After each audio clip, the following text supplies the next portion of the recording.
Bom, meus amigos, a lição hoje é a lição de número 10, ok? E ela traz como título o Ministério de Mestre ou Doutor.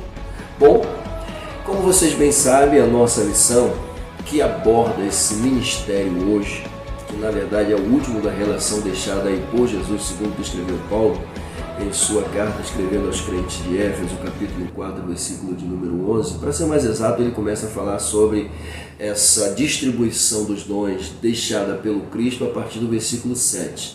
Tá? No versículo 7, Jesus, ele, segundo escreveu Paulo, Jesus ele faz isso segundo a sua medida. Tá? E aí, é claro que no versículo 11, com muita propriedade, os dons são alocados dentro de uma relação apresentada por ele, e na relação aparecem lá o ministério de apóstolos, profetas, evangelistas, pastores, tá? E mestres, que é a última lição, ou doutores, né? Por isso que o autor aqui ele coloca esse título para gente, o ministério de mestre ou doutor, tá bom? Essa é a lição que a gente vai estudar hoje, fechado?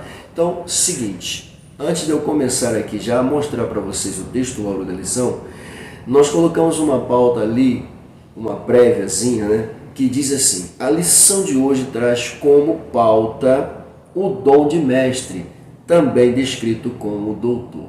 Fechou? Bom, vamos para o nosso texto áureo então. O nosso texto áureo se encontra aí em Romanos capítulo 12, versículos 6 e 7, e diz o seguinte: de modo que tendo diferentes dons, segundo a graça que nos é dada, se é ensinar, haja dedicação no ensino. O texto áureo já está chamando a nossa atenção, né? Muito forte. Nossa verdade prática, a verdade prática da lição diz o seguinte: os vocacionados por Deus para o ministério do ensino são por Ele chamados para edificar a igreja de Cristo. Bom, muito bom. Vamos então para a nossa leitura diária. Bom, amados, eu aqui não vou fazer como faço, ou como já fiz, né, em modos anteriores. Eu vou só citar as descrições para a gente ganhar tempo. Então, de segunda a sábado, nós temos aí uma mistura de apresentações bíblicas. Nós temos Atos, 1 Coríntios, 1 Timóteo, 2 Timóteo, Tiago e São Mateus. São os livros apresentados e cartas citadas por ele aqui, onde ele coloca as descrições para que o estudante vá lá e aproveite e faça uma leitura semanal. Se você não consegue fazer essa leitura semanal, aproveita para fazê-la no momento que você está estudando a lição. É sempre assim que eu faço. Quando estou estudando a lição, dependendo de quantos dias eu levo, um dia, 2 horas, 1 hora, sei lá quantas horas, eu aproveito, já leio tudo, pego tudo, faço minha leitura, até porque eu não tenho tempo semanalmente de ficar de segunda a sábado lendo o que ele me orienta aqui. Tá? Não é uma questão de menosprezar também isso aqui, essa orientação dele, não. Porque na verdade a gente tem outras coisas, tem palestras, tem estudos, tem pregações, tem tantas coisas para fazer, entendeu? Então eu aproveito e faço tudo de uma vez. Se você puder fazer dessa forma, faça.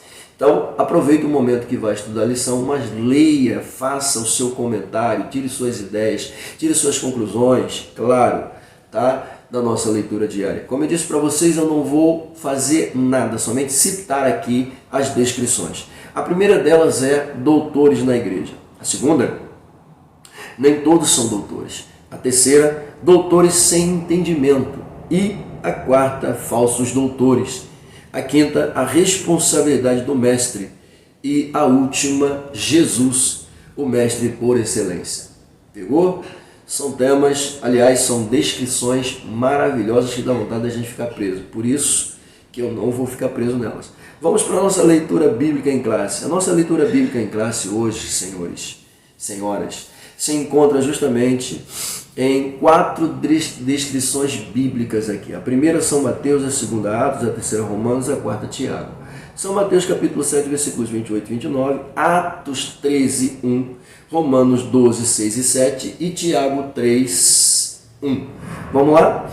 Bom, e aconteceu que concluindo Jesus, diz o autor, e aconteceu que concluindo Jesus este discurso, a multidão se admirou da sua doutrina. A multidão se admirou, se espantou, se maravilhou do seu ensinamento, versículo de número 29. Porquanto os ensinava com autoridade, coisa linda, e não como os escribas. Atos 13:1. Aí ele vai dizer aqui o seguinte: na igreja que estava em Antioquia havia alguns profetas e doutores, a saber, Barnabé e Simão, chamado Níger, e Lúcio Cirineu e Manaém, que fora criado com Herodes ou Tetraca, e Saulo. Ok? Bom, Romanos 12, 6 e 7, que são os versículos que dão aí ênfase ao nosso texto áureo, só que aqui ele está mais completo. De modo que, tendo diferentes dons, segundo a graça que nos é dada, se é profecia, seja ela segundo a medida da fé. Se é ministério, seja em ministrar, se é ensinar, haja dedicação no ensino. Pegou? O último versículo que ele pega aqui de Tiago, capítulo 3, versículo 1, esse último versículo aqui, ele fala da seguinte maneira, na verdade Tiago fala isso da seguinte maneira: meus irmãos, muito de vós não sejam mestres, sabendo que receberemos mais duros juízos. Parece que todos queriam ser mestre aqui dentro dessa igreja. Aí Tiago recomenda: meus queridos, não sejam todos vocês mestres, porque isso é uma grande responsabilidade. Pegou? Tá bom? Então isso aqui é muito importante. Saindo aí da nossa leitura bíblica em classe, a gente vai para os objetivos. Os objetivos da lição são dois, o geral e os específicos. No geral, nós encontramos a seguinte descrição: retratar a missão do ministério do mestre. Nos específicos, nós encontramos no número 1, apresentar Jesus, o mestre da Galileia e mestre por excelência. 2, identificar a ordem de Jesus aos seus discípulos para ensinar a igreja do primeiro século. E 3, apontar a importância do dom ministerial de ensinador na igreja local. Fechou? Bom, saindo então aí dos nossos objetivos gerais, a gente chega aqui na nossa interação. A interação da lição trata sobre o interagindo com o professor. Tá? Eu sempre pego alguma informação aqui, é sempre importante. Até recomendo que tudo que tem na lição você tem que ler. É importante você ler todo o conteúdo da lição. Se não for suficiente, você pode buscar fora essa informação. Por isso que a gente cria aqui justamente essas pautas e informações para facilitar na hora da aplicação aos nossos queridos, lindos e perfumados professores. Ok? Então, para que os nossos professores venham ter um alinhamento, uma coesão de pensamentos, o José Francisco está aqui justamente para isso, tá? Para que a gente venha ter uma mesma linha de pensamento, uma concordância total no ensino cristão sendo aplicado em sala de aula para os nossos queridos, lindos e perfumados alunos. Ok? Então, queridos, vamos lá. Na interação, nós fizemos aqui uma pauta, tá? Para entender melhor e colocamos assim: a descrição dele diz que nunca foi tão necessário, está escrito lá, nunca foi tão necessário, tá, como hoje a igreja investir na figura do mestre cristão. Nunca foi. Nunca foi. Pelo amor de Deus. Por quê, pastor? Quando o crente é ensinado, pegando a pauta dele, quando o crente é ensinado a estudar a Bíblia para compreendê-la, colocamos assim: o risco de sofrer o engano é amenizado, ou seja, é quase nulo, tá? Quase nenhum. Por quê? Porque o elemento está preparado. Faz-me lembrar, tá, de nossas aulas de apologética, né? Ah, pastor, a Bíblia não precisa que eu defenda ela. De fato, a Bíblia não precisa que eu defenda ela. Mas, através do que a Bíblia me ensina, eu entendo que eu tenho que defender aquilo que eu acredito. Eu acredito na Bíblia, eu acredito na palavra, eu acredito no poder da palavra. Então, eu defendo aquilo que eu acredito. É isso. Tá bom, queridos? Continuando aqui. O risco de sofrer o engano é amenizado. Para quem pensa, ele coloca isso aqui, para quem pensa ser prejudicial à vida espiritual, olha só, para aqueles que pensam que é prejudicial à vida espiritual ficar estudando a Bíblia, é doido, né? Só pode ser maluco, não é possível. Não tem outra. Que isso? O cara estudar a Bíblia é prejudicial? Ah, loucura, pelo amor de Deus. Aonde que estudar a Bíblia? Aonde que você vai estudar a Bíblia sem ser necessário, gente? Ah, pelo amor de Deus. Bom, vamos lá. Para quem pensa assim, esse elemento aí já está prejudicado antes de estudar a Bíblia. E se não estuda, está mais prejudicado ainda. E se não lê a Bíblia com seriedade, meu querido, está errado. Vamos lá. Então, se deixe ser guiado pelo desejo de estudá-la. Se deixe ser conduzido pelo desejo de estudá-la, conhecê-la, segui-la. O conhecimento, querido, emancipa. Vamos ser mais claros? O conhecimento liberta. Tá bom? Lembrando que aqui em nosso país, o hábito da leitura, amados, ainda é um desafio. Ele coloca isso aqui. E por ser um desafio, precisa ser vencido. Como? Os nossos alunos precisam desenvolver a habilidade de ler e estudar a Bíblia. E como isso vai acontecer? Através do ensino que você vai passar para eles. Ok?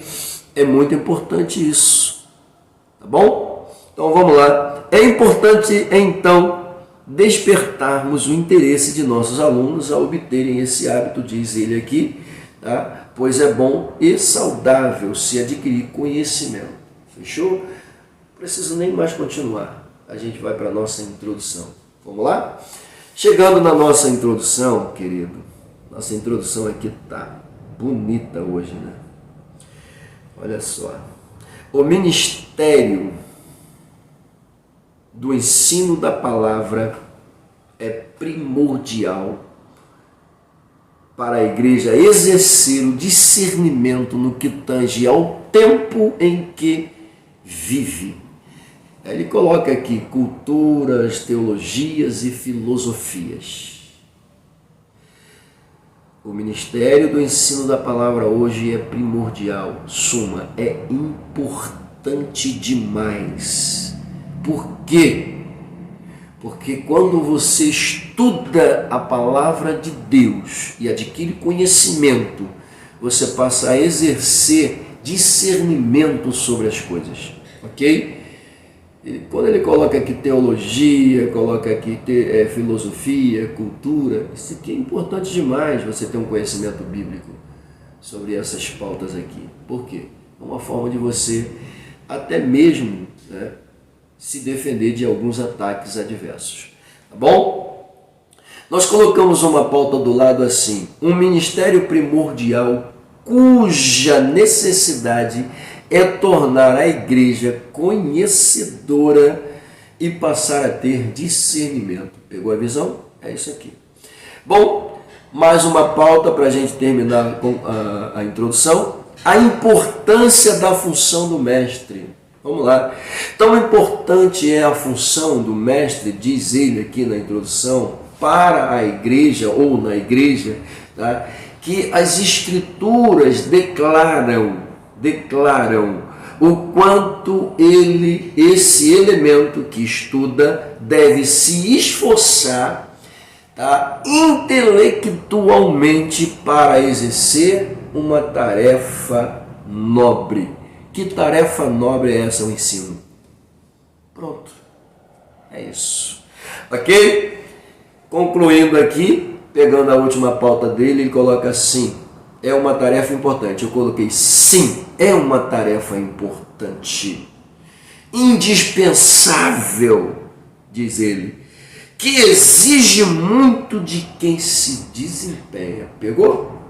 Maravilha. Então vamos lá para o nosso primeiro tópico de abordagem da lição. Nosso primeiro tópico aí está escrito: Jesus, o mestre por excelência. Amém, queridos? Jesus, o mestre por excelência. Vamos lá. Bom, dentro desse tópico aí nós temos aí 3 pontinhos. O primeiro, o mestre da Galileia. O segundo, o mestre divino. E o terceiro, o mestre da humildade. São 3 pautas lindas. Tá? Pastor, eu li, eu estudei, é lindo, importante. Tá bom? Vamos lá. Eu coloquei uma prévia antes da gente começar a abordar o número 1. Eu coloquei uma prévia assim. Essa palavra está geralmente designando uma pessoa que é superior a outra em poder, autoridade, conhecimento ou em algum aspecto qualquer, ou outro aspecto, tá? Pegamos essas informações e colocamos aqui, mas entende isso aqui, pelo amor de Deus, eu estou falando o que a palavra mestre significa. Não estou dizendo que eu vou sair por aí dizendo que eu sou maior e melhor que todo mundo, pelo amor de Deus. Não é essa a visão que a gente tem do ministério, tá bom? Ou seja, a cadeira não me dá o direito de dizer que eu sou maior e melhor do que ninguém. Quem tem que ver isso na minha vida são as pessoas, e não eu chegar e dizer que sou. Jesus, por exemplo, aqui na lição a gente vai ver isso com muita clareza, quando ele vai lavar os pés do discípulo, Pedro vai dizer que não, negativo, em hipótese alguma, o senhor não vai nem me tocar. Que história é essa? Quem tem que lavar alguém aqui sou eu, não o senhor a mim. Tá? Olha só a condição, a gente vai ver isso ainda, Tá? Então aqui, o que acontece, gente? Quando eu falo que é superior, que é maior, todo mundo sabia, Jesus mesmo sabia. Jesus mesmo vai fazer essa declaração. Eu sei que vocês me chamam mestre, de fato eu sou.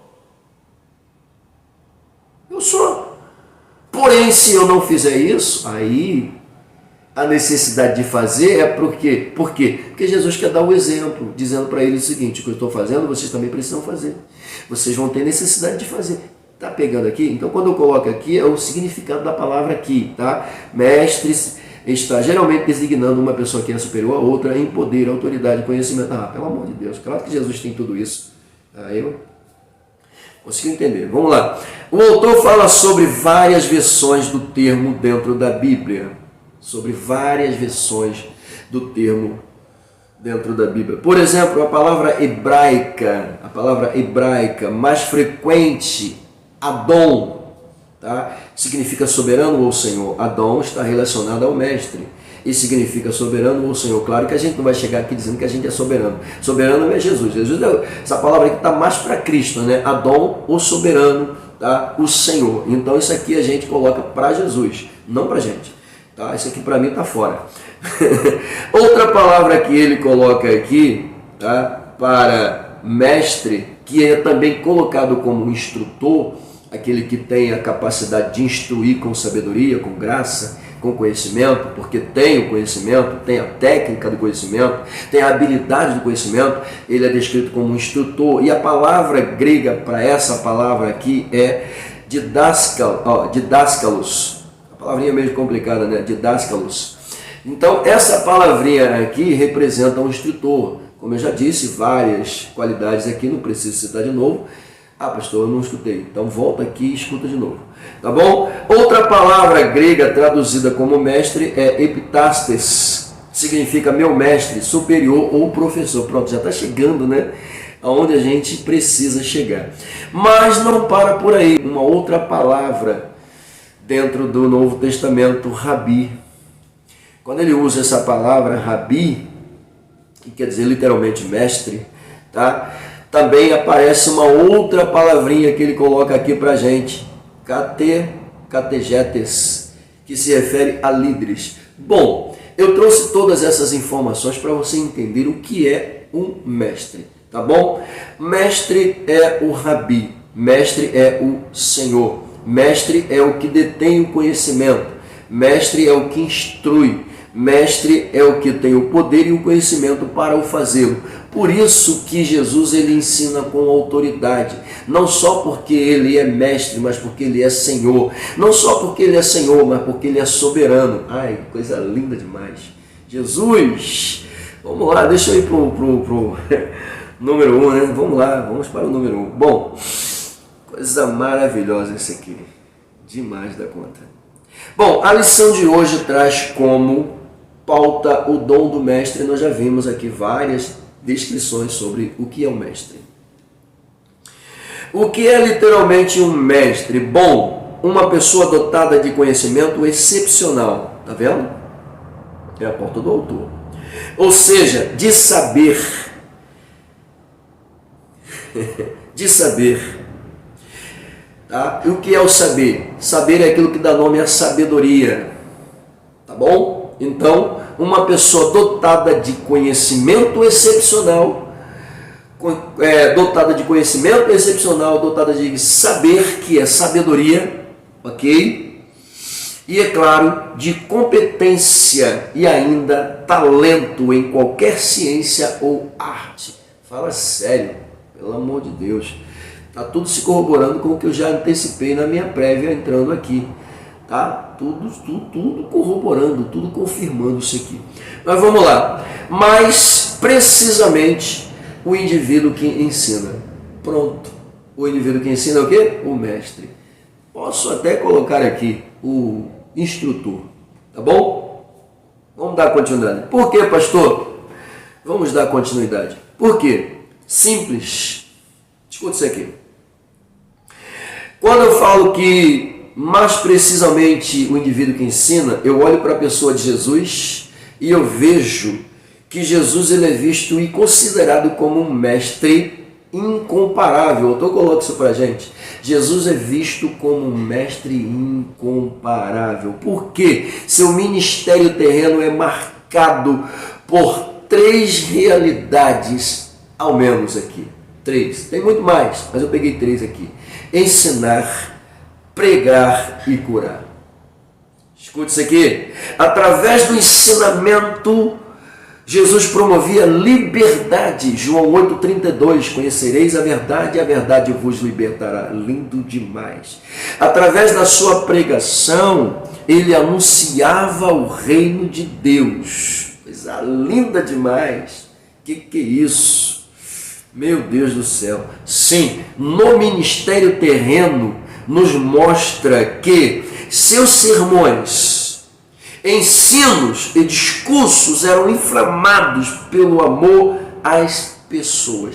Jesus é maravilhoso. Lindo demais, querido.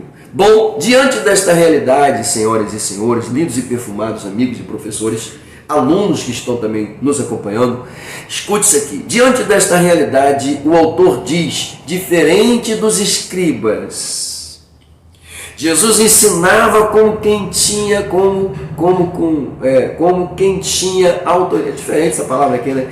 Jesus ensinava, tá? Como quem possuía, ficou melhor, né? Como quem possuía, e de fato possuía autoridade. Como quem tinha. Como quem... Não. Ele ensinava, tá? Como quem possuía a autoridade. Pegou? Ficou melhor, né? Tá, ele coloca até a base bíblica aí, caso você queira confirmar, tá lá em São Mateus capítulo 7, versículo 28. Tá aqui, leitura. Tá aqui, leitura. Tá bom? Muito bem. Vamos dar continuidade aqui. Bom, deixa eu concluir essa pauta aqui do autor. Concluindo esta pauta, a verdade emanava da pessoa de Jesus. A gente vê isso aqui. Ele coloca aqui, a verdade emanava da pessoa de Jesus. Os que ouviam, olha só, os que o ouviam só tinham 2 opções, amá-lo ou odiá-lo. Que é isso? Mas é uma verdade. Os que ouviam só tinham 2 opções, ou ama ou odeia. Ok? Porque o sermão de Jesus era uma coisa espetacular. Vinha para arrebentar o coração, mudar totalmente a história do elemento. Ok? Vamos lá. O mestre divino, número 2. Nós encontramos aqui 2 personagens em evidências que merecem a nossa atenção. Jesus e Nicodemos. Ok? O autor começa falando sobre a autoridade de Jesus sendo reconhecida por Nicodemos. E quem era Nicodemos? Um judeu, um príncipe judeu, e ainda, segundo a descrição apresentada, um renomado mestre da lei. Observe, apesar de toda essa sua qualificação, reputação, ele ainda foi ter com Jesus. E é claro, o autor deixa claro dizendo que ele provavelmente estudou nas melhores escolas religiosas do seu tempo, sendo ele, claro, um estudante das melhores escolas religiosas, conhecia tanto a lei quanto as escrituras hebraicas, ou seja, era um exímio conhecedor nato. Mas mesmo assim, ele, quando se dirige a Jesus, ele reconhece que Jesus é um personagem, diz o autor, incomum no seu tempo. E isso vai se tornar fato por causa da sua declaração. O autor pega, e eu coloquei aqui a fala do autor para a gente concluir. Sua declaração afirma que ninguém poderia fazer o que Jesus fazia se Deus não fosse com ele. Olha que coisa tremenda isso aqui. Ok? Bom, saindo então aí do número 2, tá? A gente vai para o número 3. Tá? Na pauta de número 3, nós vamos encontrar aí o mestre da humildade. Pega isso aqui. Tá? Isso aqui é muito importante. Aqui eu coloquei algumas figuras. Quando eu for fazer a edição, eu vou pegar essas figuras e vou colocar aqui também para você entender o que eu estou falando, tá bom? Claro que quando eu mandar esse material aqui, você vai ter ele em mãos, caso você queira usar ou utilizá-lo para terminar de estudar a sua lição. Então aproveita isso aqui, tá? Não é sempre que o pastor José Francisco faz isso não. Bom, pauta de número 3. Jesus faz questão de mostrar sua humildade, para ser mais exato, aos seus discípulos. E como é que Jesus vai fazer isso, meus queridos? Olha só, a fim de que os mesmos fossem capazes de entender e aprender sobre o segredo da humildade visto em Jesus. Pega isso aqui. Jesus levantou-se da ceia e tirou suas vestes. Está escrito aqui, tá?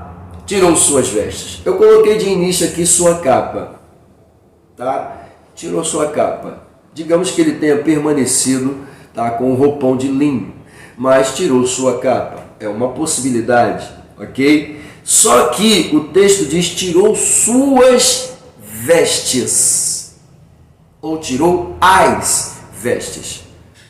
Está no plural. Então não foi só a capa. Calma aí, pastor. Vamos lá. Provavelmente, eu coloquei a capa para ser mais sucinto, né? Provavelmente somente a capa. Vamos lá. Veja na figura, eu peguei a figura e vou mostrar ela aqui, vou colocar aqui para vocês. Veja na figura ao lado o que é cingir-se. Nós pegamos um desenho aqui interessante que fala sobre essa questão de se cingir. E colocamos assim, veja na figura ao lado uma forma de cingir-se. No caso de Jesus não era esta a finalidade. Por quê? A figura que eu mostrei aqui, a primeira figura que vocês irão ver aqui, vai falar sobre cingir-se na intenção de ir para a guerra, tá? Você vai ver aqui o desenho, o elemento pega a sua túnica, sobe com ela até a altura da coxa, tá? Faz um nó, sei lá o que ele faz ali, e vira por trás, depois amarra, e as pernas ficam em condições de se locomover com uma certa facilidade, tá? Sem que a túnica o atrapalhe. Fechou? Só que essa não era a expressão de cingir-se aqui que Jesus vai se utilizar. Por quê? Porque Jesus vai se despir de suas roupas. Então, como que é isso aqui? Vamos continuar o texto. E tomando uma toalha, cingiu-se. Vamos melhorar agora. A posição que Jesus toma é outra. Vamos lá. Pois a finalidade era mostrar sua humildade. Despiu-se de sua roupa para estar em nível de igualdade com seus discípulos. Embora de fato ele fosse maior, sua ação demonstra como os discípulos deveriam ser. Então, ao apanhar a toalha e cingir-se com ela, o faz para manter suas partes íntimas cobertas, ok? E ao mesmo tempo, com as pontas da toalha, secar os pés dos seus discípulos, ok? Pastor, Jesus despiu-se e usou uma toalha, tá? O texto está dizendo que, meu irmão, está escrito ali. Ok? Eu vou mostrar o outro desenho aqui. Eu poderia pegar uma figura que nós vemos aí, por exemplo, Jesus com a sua túnica somente, tá? E secando os pés dos discípulos. Tá? Mas o texto diz que ele tirou as vestes. Ele usou uma toalha, e não era uma toalha pequena, provavelmente uma toalha que cobria, chegava até a altura das suas canelas. Tá? Abaixa-se quem, sem precisar mostrar nada, lava os pés do discípulo e com a mesma toalha ele seca os pés dos discípulos. Tá? Tem até uma posição, né? Jesus agachado, o discípulo lavando os pés, pega o pé do discípulo, pode colocar na altura da sua coxa, tá? E ali ele secar automaticamente sem precisar mostrar nada, ok? É mais ou menos isso, tá bom? Eu fiz questão de trazer isso aqui para vocês porque é importante, a gente está falando sobre a humildade de Jesus. E essa questão de lavar os pés aqui fala dessa humildade de forma linda, linda demais. Então, pega aqui essa pauta, tá bom? Espero que ela seja útil para você. Bom, logo Jesus não despiu-se apenas da capa. Pronto. Por quê? Depois, escuta isso aqui, depois pôs água numa bacia, a continuação do versículo, depois pôs água numa bacia e começou a lavar os pés dos discípulos e a enxugá-los com a toalha que estava cingido, João capítulo 13, versículos 4 e 5. Pegou? Muito bem. Só que o autor coloca aqui uma observação. O autor coloca assim: que cena chocante para os judeus. Escândalo. Que isso? Ele, mestre, tomando? Não, está errado. A prova é na pergunta que Pedro faz. É uma pergunta cheia de perplexidade. Que isso? Não, hipótese alguma. Que história é essa? Que isso? Tá? Então Pedro, movido por uma perplexidade, não, Senhor, hipótese alguma. Tá? Só que aí, continuando aí a pauta do autor e nos baseando nas escrituras, a gente faz aqui um porquê. Por quê? Porque era inimaginável um mestre encurvar-se para lavar os pés de pessoas normais, comuns, ou como diz o autor, leigas. Que coisa, né? Pois é. Era inimaginável e inadmissível isso acontecer. Porém, queridos, como já até citamos aqui, Jesus ele faz isso justamente por quê? Para dar o exemplo aos seus discípulos. Está escrito aqui, o autor coloca para a gente, Jesus era um mestre e deu exemplo aos seus discípulos. Ei, mestre, dê o exemplo, pelo amor de Deus. Ensinador, dê o exemplo, pelo amor de Deus, gente. Agora eu começo a entender o que Tiago fala no capítulo 3, versículo 1. Não sejam todos mestres.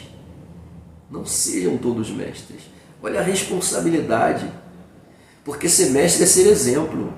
Ser mestre é ser modelo. Ser mestre é ser copiado. Ser mestre é ser seguido. Pelo amor de Deus, olha só a responsabilidade. Que é isso? Jesus do céu. Oh, meu Deus. Continuando aqui, note. Isso se deu, diz o autor, porque o ensino de Jesus não era mero discurso, mas espírito e vida. Coisa linda demais, linda demais. João capítulo 3, versículo 63. Bom, continuando aqui, porque ele me dá argumento para isso. Agora vejam o real motivo dessa atitude sendo literalmente expressa ou expressada por Jesus. Vós me chamais mestre e Senhor. Jesus dizendo. E dizei bem, olha só, vocês me chamam de mestre e de Senhor. De fato, isso é verdade, isso é verídico. Eu sou mestre, eu sou Senhor de vocês. Mas entenda uma coisa, porque eu o sou. Ora, se eu, Senhor e mestre, escuta isso aqui, vós me chamais mestre e Senhor, e dizei bem, isso é verdade, eu sou, porque de fato eu sou mestre sim, mas entenda isso aqui, ora, se eu, Senhor e mestre, vos lavei os pés, vós deveis também lavar os pés uns dos outros. Que é isso? Porque eu, Jesus, olha o que ele está dizendo, porque eu vos dei o exemplo, para que, como eu fiz, façai vós também. Façam igualmente, ok? Como eu fiz, vocês devem fazer. Pegou? Tá bonito, né? Tá bonito. Tópico de número 2. O tópico de número 2 vai falar sobre o ensino das Escrituras nas igrejas do primeiro século. Tem uma pauta do ponto de número 1, vai dizer o seguinte: que Jesus, antes de ascender aos céus de modo solene, ele determinou aos seus discípulos que ensinassem todas as nações a guardar todas as coisas que ele tinha ordenado. Essa foi a missão dele, deixada para os discípulos. Os discípulos agora têm a responsabilidade de levar o ensino às nações, ou seja, a mensagem do Cristo às nações, ensinando-as a guardar tudo o que Jesus havia ordenado. Pegou? Muito bem, isso é um fato, isso é um fato verídico. Tanto é que a gente guarda até hoje o ensinamento de Jesus. Tá bom? O livro de Atos também mostra que a obediência, tá, desses primeiros apóstolos foi crucial, porque eles visavam, eles queriam cumprir literalmente a determinação de Jesus e se esmeraram para tal. Com que finalidade, pastor, então, eu devo entender isso? Primeiro, a edificação da igreja é fundamental, tá? Então o ensinamento cristão, principalmente dirigido pelo Espírito Santo, visa a edificação da igreja na palavra. E quem é a palavra? Cristo. Ok? Muito bem. Tá? Então, para isto, senhoras e senhores, se tornar real, tá? Através do Espírito Santo, tá? Esses elementos dotados para exercerem o ministério do ensino, tá? Os renomados mestres, doutores, veja o que o autor coloca aqui para a gente. O Espírito Santo o Espírito Santo deu alguns desses servos do Senhor, servos que estão na casa, tá? O poder através do dom do ministério de mestre ou doutor, ok? Então, assim como o Espírito Santo capacitou a Pedro com uma pregação fenomenal, utilizou-se de Paulo de forma maestrica e de outros dentro da igreja primitiva, atualmente ele continua fazendo isso, separando e dando dons para aqueles, tá, a quem ele escolhe. Entenda isso. Não são todos mestres. Essa é a fala de Tiago. Não são todos, não sejam todos mestres, ok? Cada um faça aquilo que foi chamado, cada um fique na posição que foi chamado, separado para tal. Pega isso aqui, pelo amor de Deus, tá bom? Então, vamos lá. Esse dom, escute isso aqui, esse dom é uma capacitação sobrenatural do Espírito Santo também. Por quê? Isso não significa, porém, que devemos descuidar da nossa formação intelectual. Isso aqui é impressionante. Meu irmão, vamos para a escola dominical? Não, não precisa ir para a escola dominical não, irmão. Porque o Espírito Santo só me dá tudo. Eu vou para o monte, eu levo uma vida de oração e me Espírito dá. Não, isso dá revelação, querido. Aquilo que você não estudou, ele não vai te dar, não. Mas não vai mesmo. Por isso que a gente vê muito crente falando besteira por aí, interpretando as coisas de forma tudo errada por aí. Por quê? Não quer sentar para aprender, acha que já sabe, leu meia dúzia de versículos, né? Teve uma interpretação lá, ou pegou de alguém, né? E já sabe. Não é assim não, não é assim que funciona não, não é assim que funciona não. Entendeu? Tá? Não precisa ir para seminário, precisa ir seminário não. Tudo bem, querido, você não quer fazer, ninguém está te forçando a fazer nada não. Não quer ir para a escola dominical? Tudo bem, querido. Agora não vem querer dar uma de mestre aqui, de autoridade, de ensinador, porque você não tem não. Desculpa a franqueza, não tem não. Entendeu? Primeira coisa que tu vai sofrer é o descaso. Principalmente se falar uma heresia, né? É o descaso. Então, querido, descuidar, não cuidar, não, principalmente você mestre, mestre que não tem conhecimento, Mestre sem entendimento vai ser falso mestre. Está escrito lá na leitura diária. Ok? Por favor, não faça isso. Tá bom? A gente já tem problema com quem já é formado, que tem conhecimento, que quer ensinar heresia, agora imagina quem não tem. Dá dor de cabeça, né? Só o sangue, né? Vamos lá. Tô batendo papo não, tô falando mesmo. Ai, Jesus do céu. O dom é sobrenatural. Deixa eu continuar aqui, né? Vamos lá. Bom, pois o preparo, pegando a pauta do autor, pois o preparo para o ensino passa pela capacidade de aprender para depois ensinar. Existe uma fala, né, que o nosso mestre gosta muito de usar. Quem não senta para aprender não serve para ensinar. Uma das coisas que a mente nunca se cansa é de aprender. Pegou? Então, cuida disso aqui, tá bom? Cuida de você. Não se descuide. Não seja desleixado. Tá? Não faça a obra de qualquer maneira. Nem ensine nada que você não tem certeza. Por favor. Deu dúvida? Pesquisa, corre atrás, busca. Outro dia eu gostei da atitude de um professor. Ele mandou uma mensagem para mim por conta de uma pergunta que o aluno lhe fez. E ele não tinha a resposta e disse para o aluno: olha, eu não tenho a resposta para te dar agora, mas eu vou fazer o seguinte, eu vou correr atrás dessa resposta, vou buscar quem sabe essa resposta, tá? E vou te dar essa resposta com certeza, tá bom? Você não vai ficar sem ela. E aí ele me manda uma mensagem e eu respondi para ele, tá? E ele levou então a resposta com muita graça para o aluno, ok? E de fato ele até tinha resposta, mas ele tinha dúvida. Então ele não quis dar porque ele tinha dúvida. O que ele fez? Ele veio confirmar se realmente a resposta que ele ia dar era verídica.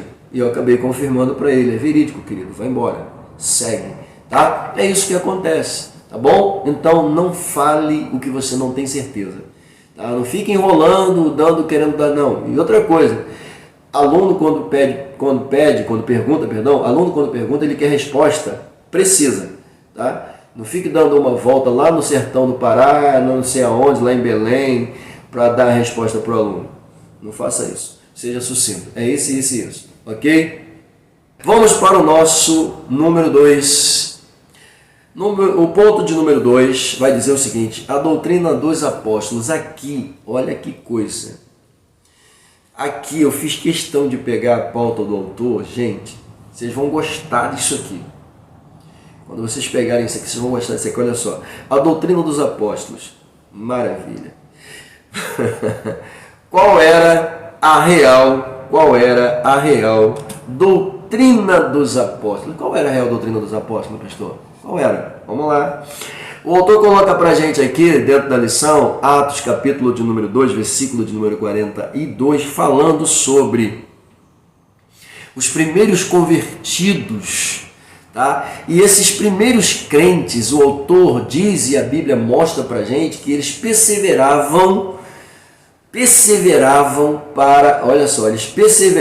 na doutrina dos apóstolos. Coisa linda isso aqui, né? Perseveravam na doutrina dos apóstolos e mais, na doutrina dos apóstolos e mais, na comunhão e no partir do pão e nas orações.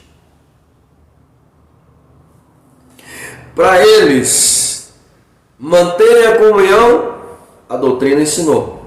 Para eles partirem o pão, foi a doutrina que ensinou.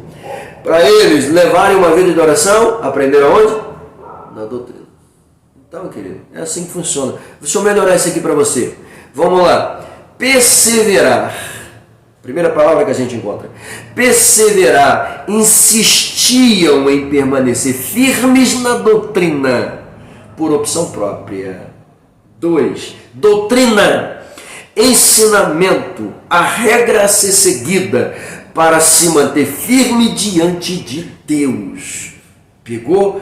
3, apóstolos, os enviados de Jesus, os mensageiros, os missionários, os comissionados pelo amor de Cristo. Comunhão, número 4.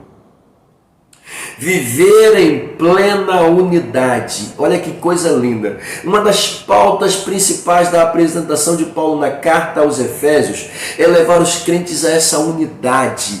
Ou seja, um só Deus, um só Senhor, tá? E, é claro, através desse entendimento chegar a uma unidade, pelo amor de Deus. Então a palavra comunhão aqui é o primeiro ápice que nos leva a essa unidade, vida comum, pensamento comum, ideias iguais, o mesmo objetivo, a mesma direção, o mesmo alinhamento. Oh, meu Deus do céu, é por isso que eu falo para os professores, a ideia do pastor José Francisco aqui é justamente essa, trazer pautas para que haja um alinhamento, uma coesão no ensinamento transmitido por vocês aos alunos, tá? E a gente se esmera, a gente vem aqui e se dedica semanalmente justamente para quê? Para que vocês obtenham materiais, ou seja, o material também que é apresentado aqui, além dos materiais que vocês irão percorrer, buscar, cavar essa informação. Escute isso aqui, pastor tem deixado pautas aqui importantes, use elas, pelo amor de Deus, valorize o seu ensino, busque mais, se dedique mais, você é mestre. Vamos para o número 5 aqui, eu falei para você que eu criei uma pauta aqui. Vamos lá, 5, partir do pão. Coisa linda. O que é o partir do pão? É literalmente viver essa comunhão com Cristo. Ok? O partir do pão, segundo a tradição, escuta isso aqui, segundo a tradição, vemos isso lá no livro de Josué, eu gosto muito disso, sabe, quando os gibeonitas que tiveram uma atitude de chegar e fazer uma aliança com os israelitas, porque eles tinham medo justamente da nação israelita, eles não queriam se filiar às coligações, sabendo que as mesmas estavam no caminho, tá? Tanto do povo quanto de Deus, uma vez que um povo dirigido por Deus consegue derrotar e destruir as muralhas de Jericó, coloca os habitantes de Ai, entendeu? Totalmente derrotados, automaticamente eles entendem o seguinte: não dá para lutar contra esse povo, vamos lá e vamos fazer uma aliança com ele. E a aliança que eles fizeram foi justamente trazer pão velho, seco e borolento, dizendo que eram vários dias de caminhada, na verdade não era, mas enfim, utilizaram-se de uma artimanha para poder se aproximar, claro, fizeram isso, partiram o pão. Josué disse para eles: não, a gente vai comer desse pão que vocês trouxeram. Poderia ele pedir pão novo, fresco? Poderia, mas não, já que vocês trouxeram o pão para fazer essa aliança, então nós vamos dividir o pão de vocês. E ali fizeram a aliança com aquele pão velho, borolento e seco, tá? E aquele ato ali se tornou, segundo a tradição, uma aliança inquebrável, ao ponto de, depois de descobrirem que os gibeonitas erraram, mentiram, mesmo assim não podia quebrar aquele laço que foi feito naquele momento. E aí os gibeonitas, para tentar amenizar, reconhecendo o erro, disseram: seremos teus carregadores aqui, seremos teus servos aqui. Mas automaticamente vê-se aqui com muita propriedade uma aliança inquebrável feita através de quê? Do pão. Aquele que divide seu pão com seu irmão, numa mesa faz com ele uma aliança inquebrável. E é assim que a gente vê justamente essa questão do partir do pão aqui em relação a Cristo e nós. Quem éramos nós?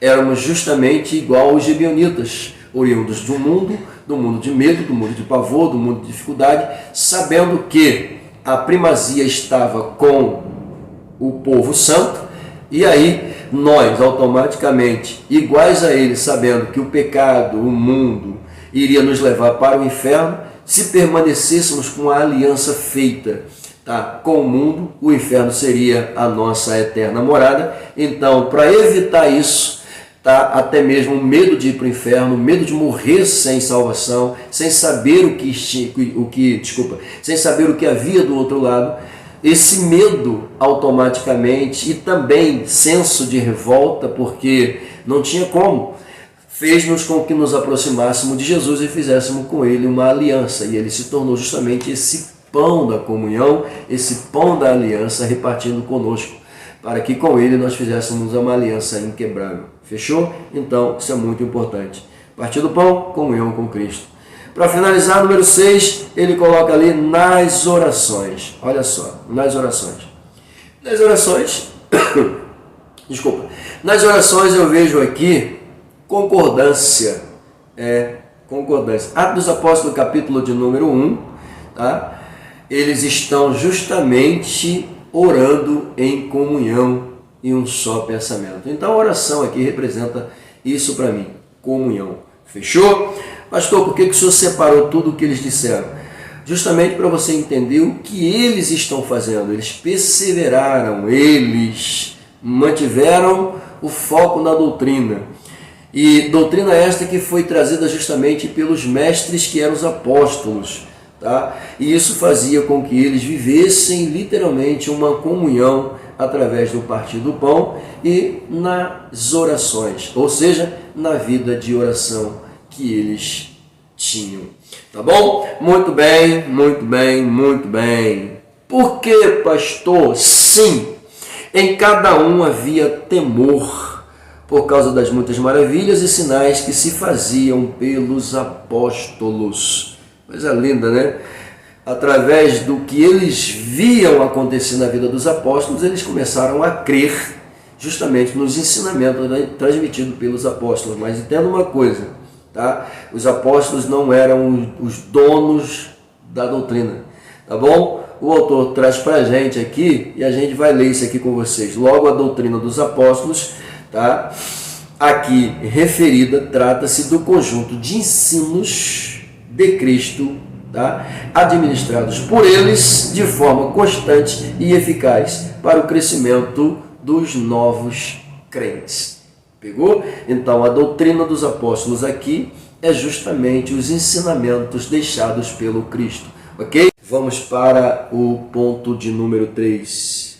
A pauta diz: ensinamento persistente. Aqui dentro, a gente vai observar que a expressão persistente que o autor coloca aqui fala de uma continuidade ministerial. Como assim, pastor? A ordem que Jesus deixou para os seus discípulos de ir tinha como fundamento fazer discípulos. Como? Ensinando-os. Ok? Então, é claro, a gente vê isso aqui, que os primeiros elementos a fazerem uso dessa missão, como o autor diz para a gente, foi o colegiado apostólico de Jesus. Ou seja, foram os apóstolos. Tá bom, meus queridos? Bom, a ideia de persistir traz a realidade daquele tempo. Qual era a realidade daquele tempo? As igrejas daquele tempo, ou as comunidades cristãs daquele tempo, eram alocadas em lares, ou seja, elas eram alocadas em lares, em casas, pequenos grupos. Tá? Então, o motivo da insistência levava justamente a esses locais. Era preciso insistir, era preciso manter esse papel, ok? Justamente por conta de não haver um templo ainda propriamente para isso. As casas dos irmãos eram esses locais de reuniões. Bem, vamos lá. Bom, Paulo, depois de converso, ele vai se tornar um exímio mestre. Nós pegamos aqui a pauta do autor, tá? Por quê? Porque ele ensinava publicamente e pelas casas. Paulo não tinha, essa questão de ter apenas um lugar para isso. Publicamente, a gente vai ver isso quando ele chega na cidade de Atenas e se depara com o altar do Deus desconhecido.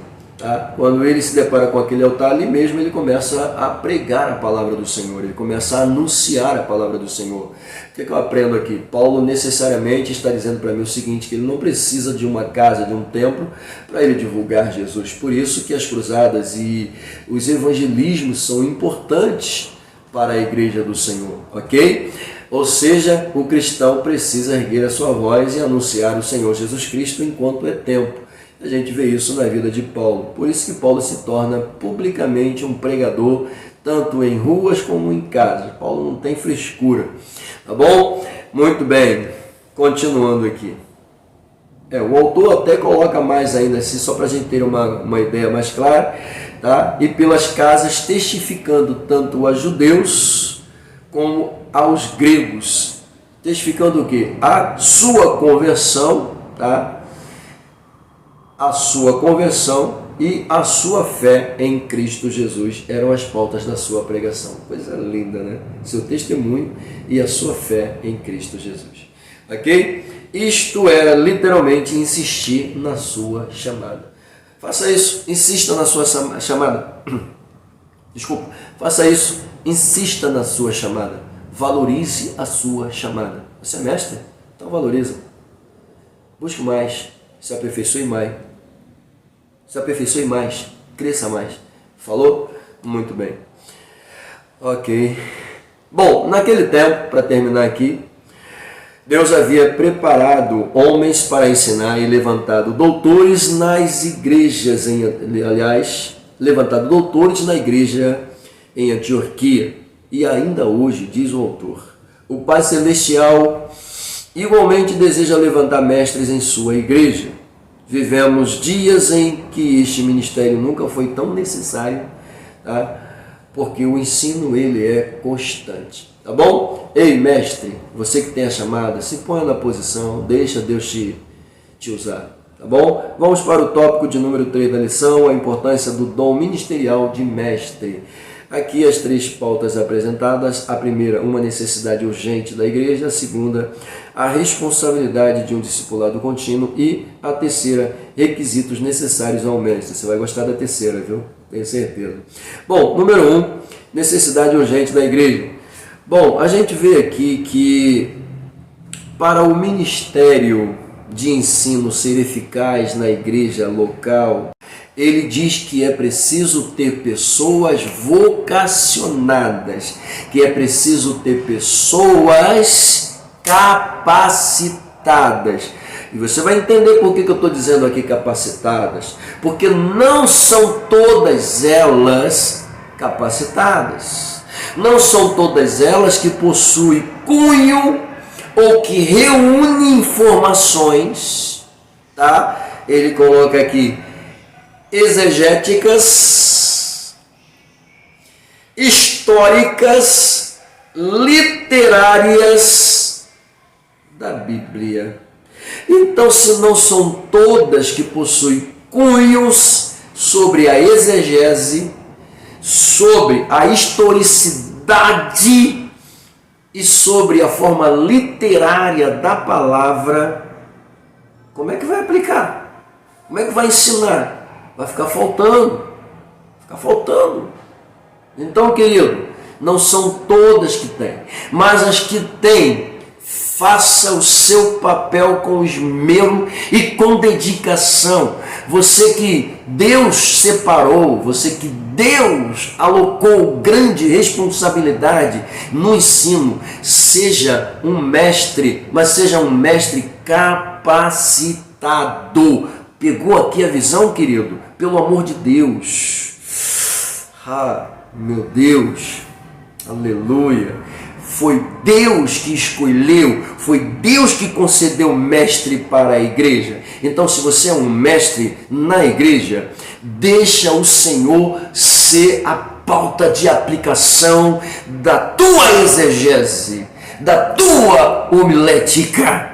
Pegou? Pelo amor de Deus, deixa Deus ser a pauta da tua mensagem, deixa Deus ser a evidência da tua pregação, deixa Deus ser o motivo do teu ensino. Por quê? Porque aí você vai entender por que os escribas não conseguiam entender a autoridade que havia sobre Jesus, por que os saduceus não conseguiam entender essa autoridade. Eles se espantam, eles se maravilham e dizem: mestre, sabemos que tu és mestre e que tu ensinas como ninguém, porque ninguém faz isso que o Senhor faz. O Senhor não faz acepção de ninguém, pelo amor de Deus. Pega isso aqui. Ai, pelo amor de Deus, querido, você é mestre. Oh, Jesus. Veja o que eu estou dizendo. O autor confirma para a gente. Veja o que eu estou dizendo. Por quê? Se Deus colocou mestre na igreja, é preciso que esse mestre, que esse doutor, ele faça um investimento em si mesmo. Como é que eu invisto em mim? Buscando, correndo, cavando, trazendo, estudando, me aperfeiçoando. Vai dizer que não. Pastor, pastor, não preciso não. Pastor, não. Meu Deus do céu, o que está escrito? Procura apresentar-te a Deus como obreiro aprovado, que não tem do que se envergonhar, mas que sabe manejar bem, ou que saiba manejar bem a palavra da verdade.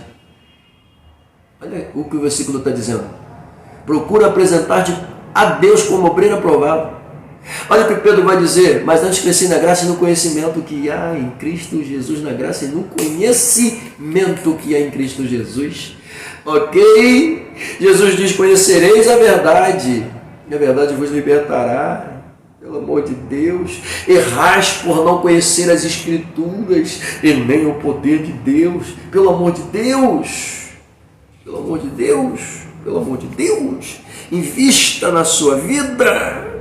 Invista na sua vida, invista no seu ministério, invista na sua vida, invista no seu ministério. Seja um obreiro preparado, pelo amor de Deus. Seja uma obreira preparada, pelo amor de Deus. A falta do preparo pode ser fatal. Escute isso. Veja aqui, muitas vezes, por absoluta falta de preparo dos obreiros, predomina a superficialidade bíblica e a infantilidade espiritual.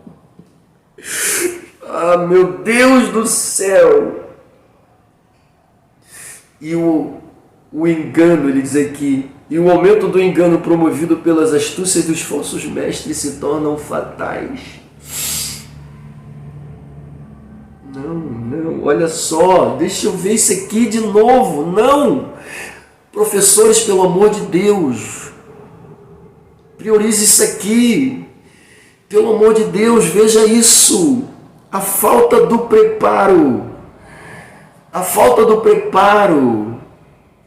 dos obreiros faz com que a superficialidade predomine. Faz com que a infantilidade espiritual seja uma realidade. É o que a gente vê.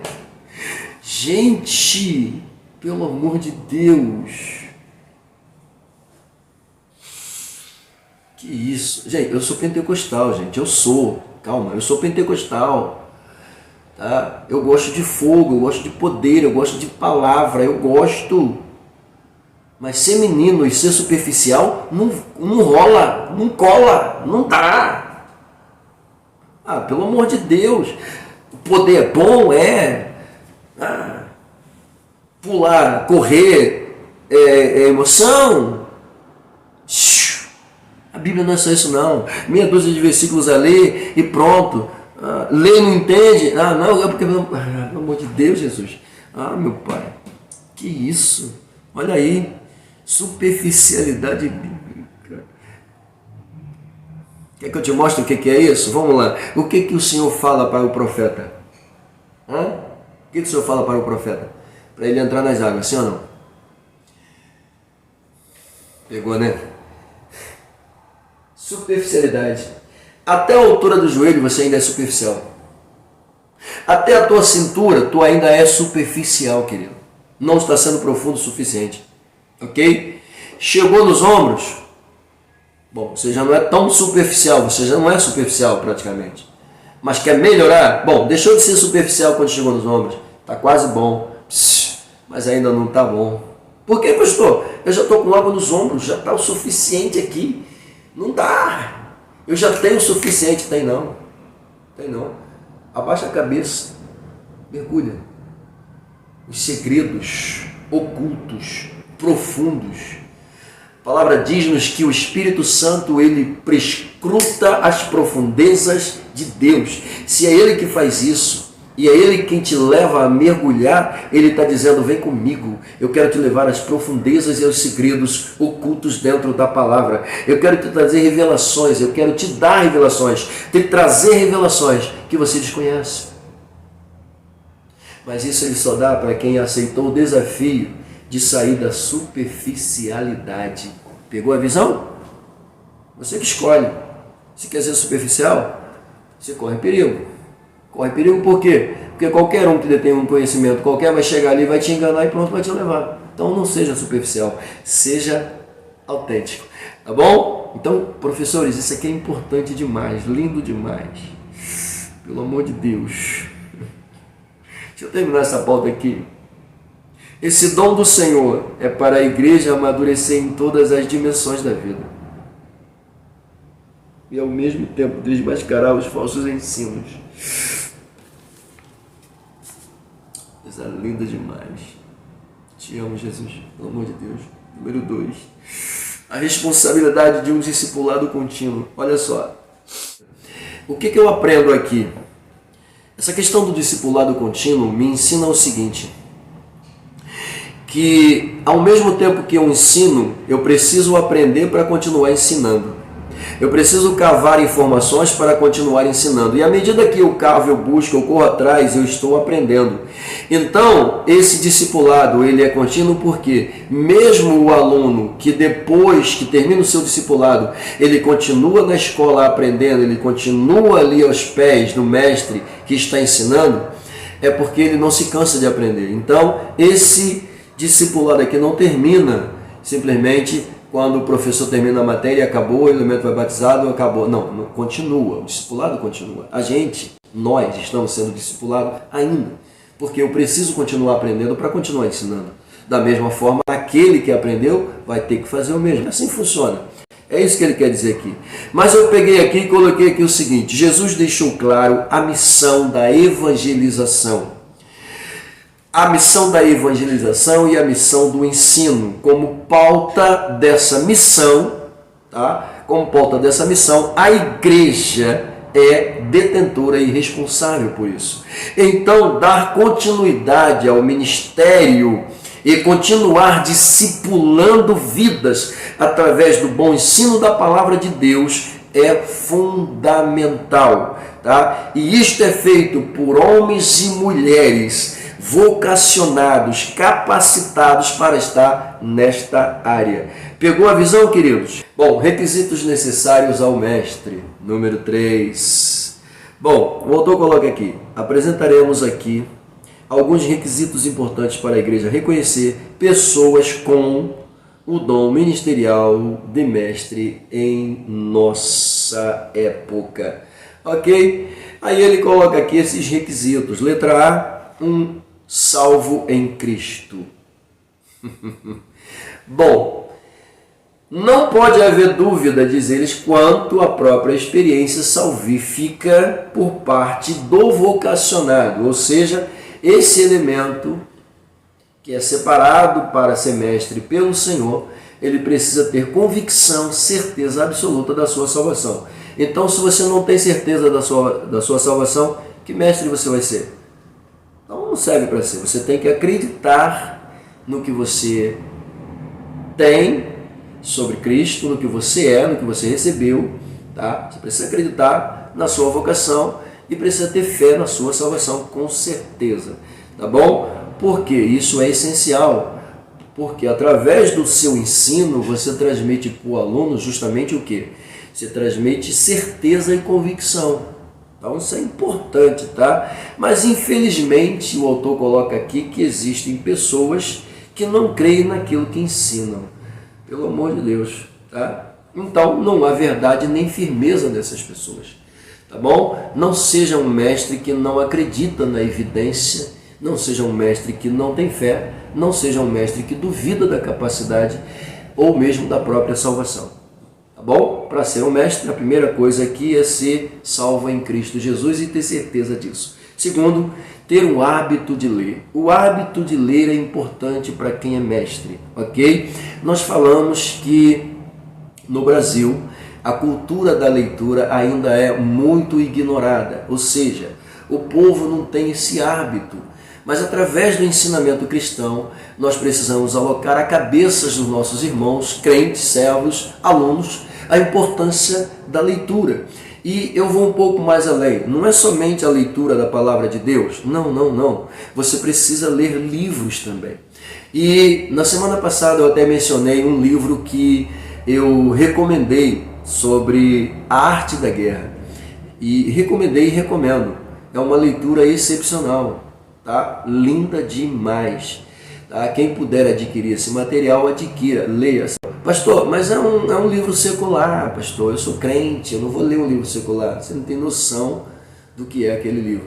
E existem livros seculares que são importantes. Quando você vai para a faculdade, você estuda a Bíblia lá ou você estuda livros seculares? Se o professor mandar você ler um livro, tá? Ainda que você discorde do assunto, você vai dizer para ele que não? Então, querido, e detalhe, mesmo que seja um livro que você discorde, na leitura você vai acabar extraindo coisas importantes para a sua vida, tá bom? Porque a descrição, examinar tudo e reter o que é bom é fundamental. Eu estava lendo 2 livros sobre psicologia, impressionante, sabe? A forma como as pessoas tratam, é claro, entram em algumas áreas que não são necessárias, mas é importante você ler. Leia. E nós temos bons livros de psicologia dentro da igreja também. Nós temos um livro, inclusive, que o nosso pastor ele ministra dentro do livro, que é Psicologia Pastoral, excepcional. Fora outros livros que a gente tem, a gente busca. Então, querido, aperfeiçoe-se, tá bom? Você não vai se aperfeiçoar lendo jornal, notícia do dia, não vai não, tá bom? Notícia do dia vai ser bom só para aquele dia e acabou, e aí? Acabou. Então não se aperfeiçoa a vida espiritual lendo jornal, não se aperfeiçoa a vida espiritual lendo Veja, não se aperfeiçoa a vida espiritual lendo Época, não, tá bom? Se aperfeiçoa a vida espiritual com boas leituras, tá? Leituras que sejam condizentes, tá? Ativas, proativas, necessárias e importantes para o teu crescimento e desenvolvimento, e principalmente com uma boa leitura bíblica, ok? Então o hábito de ler, querido, é fundamental, tá bom? Em nosso país a leitura é um problema, mas não é porque ela é um problema que eu não vou desenvolver esse hábito. Então, mestre, você tem que ter o hábito de ler. É importante. Quando você tem esse hábito de ler, automaticamente você acaba levando pessoas a terem o mesmo hábito que você. Pegou? Letra C. Preparo intelectual. Lindo isso aqui, gente. Preparo intelectual. A Bíblia é um instrumento de trabalho do ensinador cristão. Considerando este livro milenar, veremos que a cultura e o mundo da Bíblia são diferentes do nosso. Por isso, o mestre deve compreender o mundo da Bíblia, suas questões culturais, linguísticas, exegéticas e etc., para não fazer apelações fantasiosas apresentando-as como exposição da palavra de Deus. Isso acontece, não é? Muito. A falta, sabe, dessa busca, sabe, essa falta de intelectualidade, às vezes, levam as pessoas a fantasiar muitas coisas. A gente vê isso. Tá? Eu volto a falar aqui da pauta que fala sobre o cuidado que se deve ter, tá, em relação aos obreiros, tá, homens e mulheres que não têm conhecimento, não buscaram se aperfeiçoar e são muito superficiais.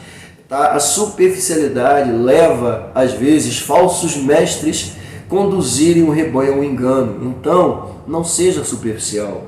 Tá? Desenvolva o seu intelectual com boas leituras, tá bom? E como eu disse, digo agora e repito, a Bíblia é o primeiro manual, mas isso não impede você de buscar em outros livros essas informações, tá bom? Continuando aqui.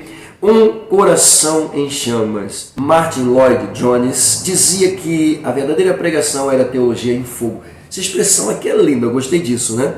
Aí o autor continua, é vontade de Deus que o vocacionado ao ensino utilize os avanços das ciências bíblicas para pregar a palavra de Deus na força do Espírito Santo. Lindo demais. Amém? Qual o objetivo? Alcançar mentes e corações em nossos dias. Por quê? que o obreiro precisa ser preparado, pastor? Por que que o mestre precisa ser preparado? Por causa disso. A sua pregação precisa ser uma pregação em chamas, em fogo, ou seja, totalmente conduzida, guiada, levada pelo Espírito Santo de Deus, dentro da palavra, pautada na palavra, nada de superficialidade, ok? Nada de superficialidade, profundidade com o Espírito Santo, é isso que ele quer. Fechou? Amém, queridos?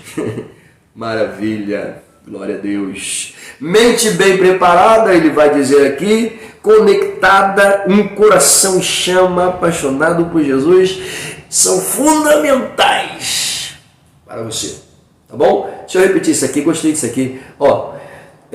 Mente bem preparada, conectada, atualidade pura, né? Um coração em chama, meu Deus do céu, que coisa linda, e apaixonado por Jesus. Pastor, paixão é ardente, é isso mesmo, é aquilo que arde, ok?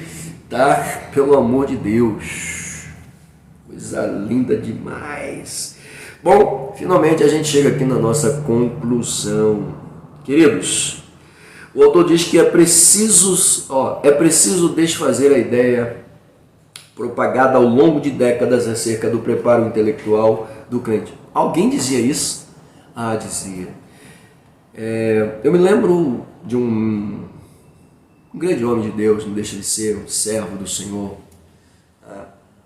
Ele dizia que não havia necessidade de seminário para quê? Os crentes vão lá para o seminário, ficam céticos, ficam bestas, ficam cheios disso, daquilo. Na verdade, não é cético nem besta. Na verdade, o cara fica inteligente, isso é verdade. O cara passa a conhecer, tá? O que antes era superficial, ele passa a conhecer profundidade. Ele simplesmente deixou de essa altura de água nos tornozelos não é suficiente.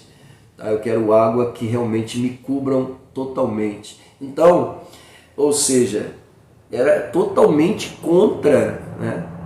Totalmente contra essa ideia do ensinamento. E José parece que era à frente do seu tempo, né? Eu falei, não, tá errado, eu quero aprender, eu quero correr atrás, eu vou buscar, eu vou cavar, não quero ficar assim não, que isso?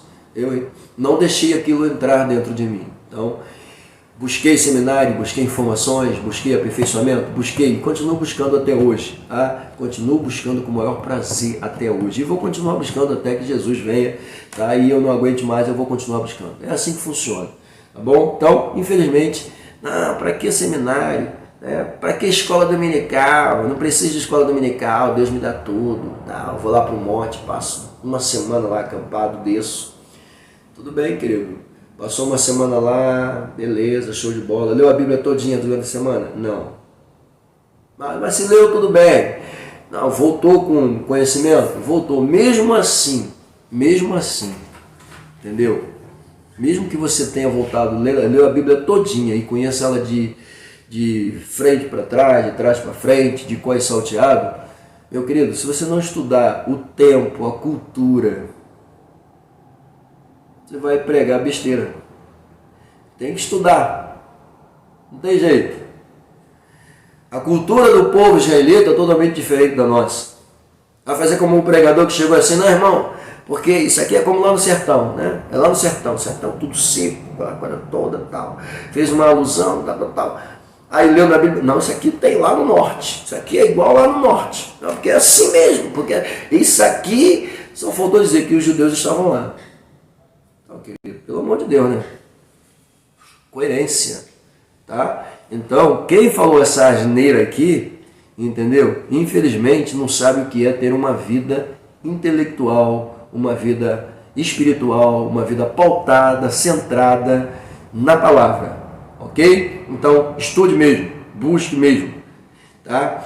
Se não houver essa busca, com certeza, a sua fé será uma fé fria, fraca, tá? E desprovida de graça. Então, por favor, busque, se aperfeiçoe, leve aos corações daqueles que são aprendizes, leve chama, leve prazer para eles através da palavra, leve satisfação através do ensino, leve alegria através do Espírito Santo, leve o que o Senhor te mandar levar para eles, ok? Ensine-os com maestria, com coragem, com ousadia. Deixa Deus usar você, tá bom? Bom, meus queridos, eu chego então ao final da nossa lição, tá bom? Eu espero que podem continuar aqui dentro da nossa conclusão, tem mais coisas ainda, eu não vou mais me alongar. Quero aqui tecer meus agradecimentos, não fiz no início, mas faço agora, ao meu pastor presidente, pastor José Carlos, muito obrigado a confiança e a credibilidade depositada a mim, tá? A nossa irmã Deise Siciliano, pastor Ricardo, tá? Os companheiros que auxiliam aí na direção da IBD Adelphi, Diácono Roberto, secretária Célia, Deus abençoe a vida de vocês, amo vocês, tá bom? Muito obrigado por tudo. Aproveito também para fazer aqui aquele comercial sobre o nosso canal EBD Adelphi, convidando você a vir para cá, fazer sua inscrição, se tornar um seguidor. Você que já é seguidor, não esqueça, tá? O seu like é muito importante. Deixa um like aqui, tá bom? Eu preciso que você deixe o seu like aqui. O canal EBD Adelphi agradece, tá bom? Então deixe o seu like, é muito importante. O J. Silva também agradece, mas vem para cá, nos acompanhe, tá bom, queridos? Deus abençoe a todos os congregados, nível Rio, São Paulo, Pernambuco, meus colegas pastores, Deus abençoe a todos, nossos congregados da PJ, Deus abençoe a todos, minha família, Deus abençoe a todos. Muito obrigado pela paciência. O tempo de tolerância aqui com o pastor José Francisco, menor da casa, não sou ninguém. Meus lindos e perfumados professores, motivo e razão pela qual eu volto semanalmente. Deus abençoe a vida de vocês e a minha oração é para que Deus continue guardando a vida de vocês diante desses males do século. Levando os sacerdotes todos ao chão.